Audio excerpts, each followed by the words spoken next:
À la grande salle du centre des congrès de Kigali, c'est toute une autre manière de se préparer à la célébration du 70e anniversaire de la fondation de la République populaire de Chine. Les arts martiaux, en l'occurrence le Kung Fu, a attiré une immense foule. La coopération sino-rwandaise se manifeste dans différents secteurs, mais plus particulièrement le mien, qui est le sport, et qui est partie intégrante dans le développement de ce pays en partenariat avec la Chine.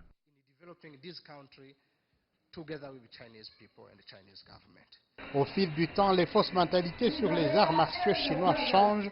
La plupart ne les voient plus comme une inspiration à la violence, mais comme une voie vers la moralité dans la société. La société rwandaise doit beaucoup au Kung Fu car elle nous aide à lutter contre la délinquance juvénile, à faire le suivi du comportement des enfants à l'école ou dans leurs clubs respectifs.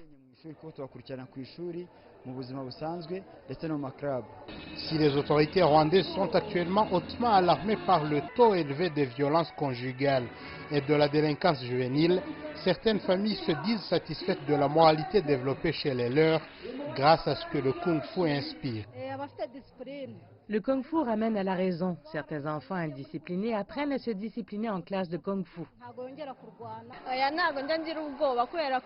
Le Kung Fu a pu assagir mon mari.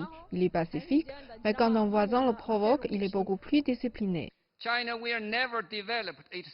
Jamais la Chine ne se développera au détriment d'autres pays, mais aussi jamais elle ne permettra que ses valeurs soient minimisées. La Chine a toujours lutté pour une coopération gagnant-gagnant avec les autres pays du monde.